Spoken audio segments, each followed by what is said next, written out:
Oh, hello and welcome back. Kieran, what do you think of our working environment? The sofa's quite comfortable, the studio's colourful, our working hours are reasonable. Well, today's documentary is about the importance of a positive and healthy working environment so that employees don't get burnt out and stay productive. I see. So what do they recommend? Well, let's find out. The British are among those who work the longest hours and take the least amount of holiday in the European Union. According to the Office of National Statistics, full-time workers in the UK are chained to their desks for 42.7 hours a week, and only a third of them take lunch breaks. We take a look at the current working habits of the British public and find out how companies are adapting themselves to meet the needs of their employees. Charles Fair is a consultant at A Great Place to Work. His company helps other organisations build positive and healthy working environments for their employees. He tells us about current working habits in the UK. The typical working week in the UK is generally between 35 to 40 hours in terms of contractual hours, so 7 to 8 hour day would be standard. In finance, accountancy, law, for example, well, people may work much longer hours than their contracts. Charles tells us about some of the problems of working very long hours. The workforce can end up getting exhausted and burnt out, so that means there are risks from a legal point of view. People can end up, well, for a start, going ill, which costs the employer, and then they may open their employer to legal risk from being sued. He explains what is meant by a positive workplace culture. A positive workplace culture is a culture where people feel able to give their best work, but feel supported in a way that they can do so. So it's support from colleagues, bosses, and the organisation. In the long run, it means that people are more productive. This culture helps to keep people happy, engaged, and in work. One of his clients is the high-profile software company Salesforce. Forbes has repeatedly chosen it as the world's most innovative company.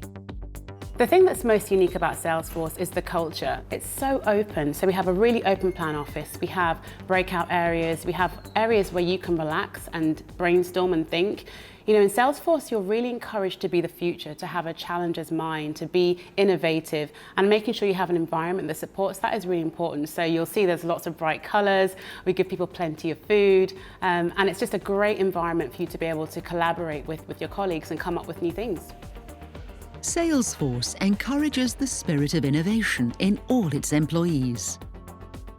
It is also a philanthropic organisation. Each year, its employees can devote up to 6 days to supporting a charity of their choice. All this helps to make Salesforce a place where its staff enjoy working. But what challenges can this also create for workers? Because it's so fast-paced and it's so exciting, I think one of the challenges you have to be aware of is it's really easy to get really involved in the core day job. So I'll often find it's easy to work off the mobile, and you could very easily be in the evening approving things and writing emails without even realising. So I think one of the things you have to be conscious of is making sure that you separate out the two. But in terms of disadvantages, I wouldn't really say there were any.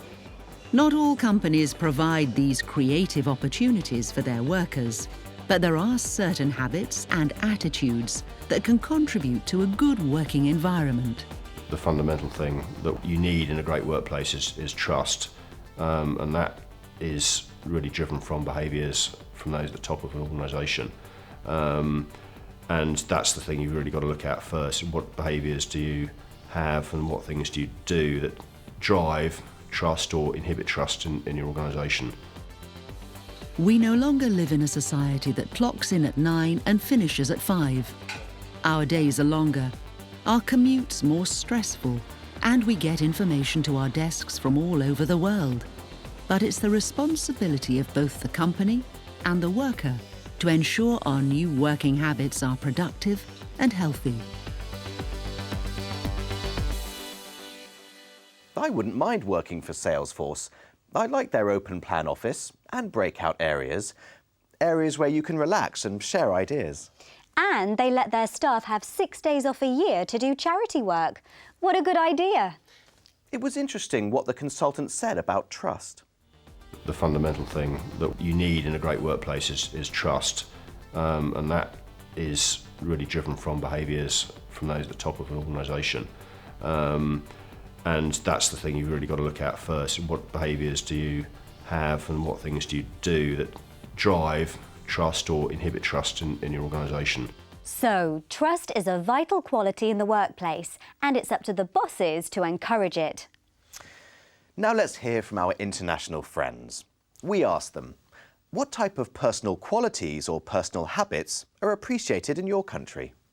The type of personal habits that are really appreciated in Jamaica is respect for the people around you, respect for authority, just treating people in a mannerly way.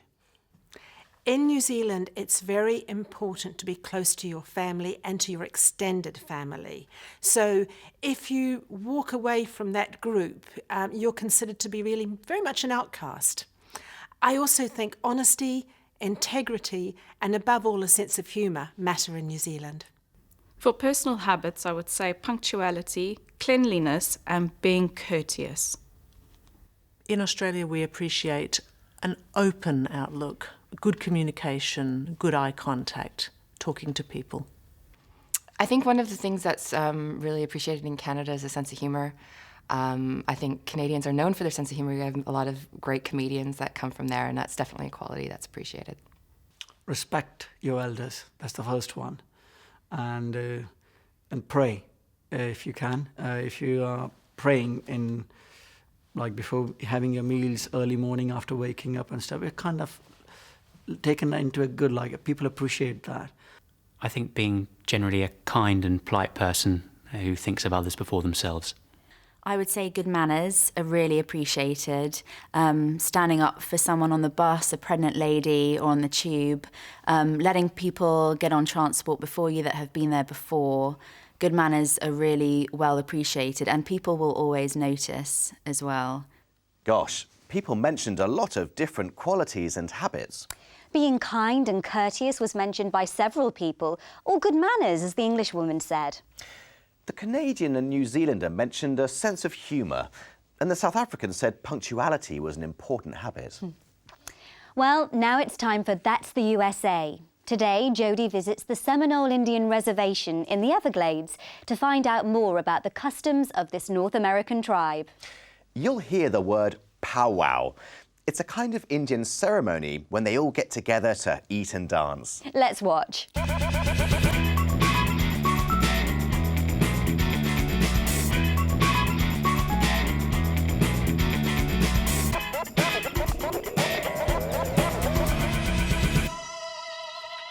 Hello and welcome back to That's the USA. Today we're here at the Big Cypress Seminole Indian Reservation in the Florida Everglades. The Seminole story here is one of persistence, wisdom, skill, and the remarkable will to survive.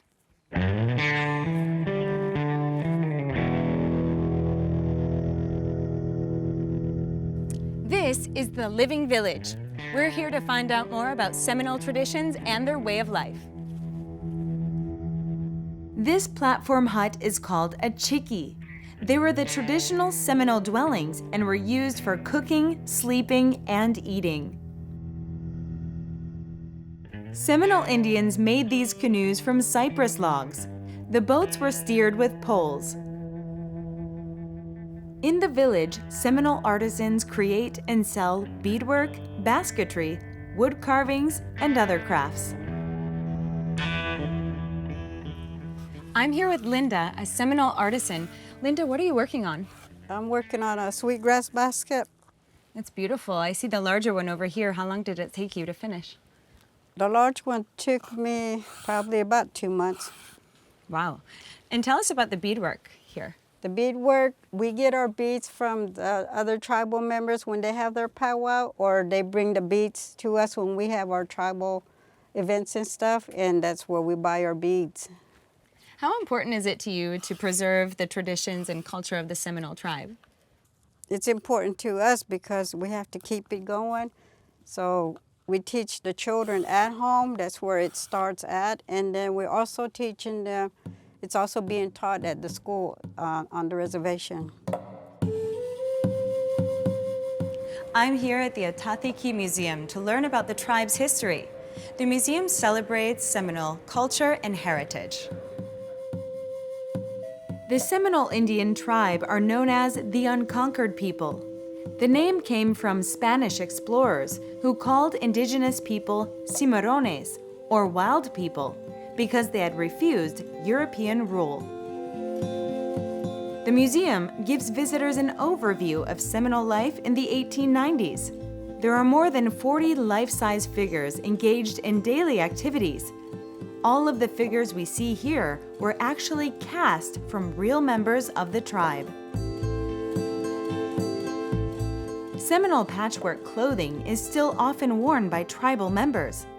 Wearing patchwork is a statement of pride, style, and history.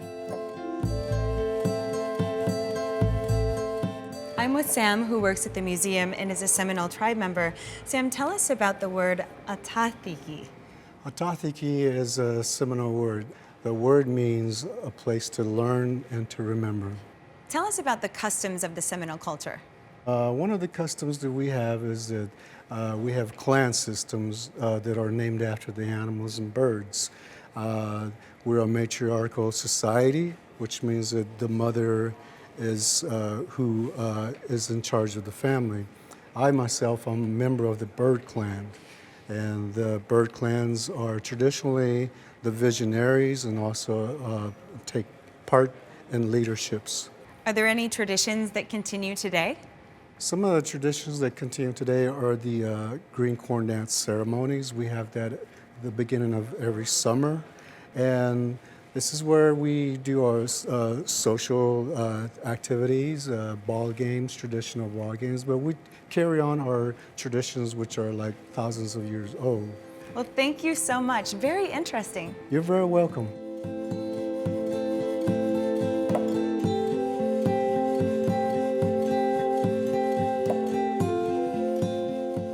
I had a great time learning about the Seminole tribe. I hope you enjoyed it. See you next time in Palm Beach.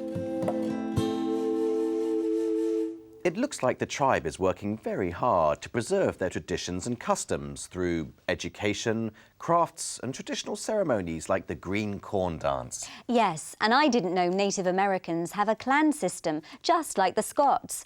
Sam said he was from the Bird Clan, who are traditionally the visionaries. Well, it's time to say goodbye now. We'll see you next time. Bye. Bye-bye.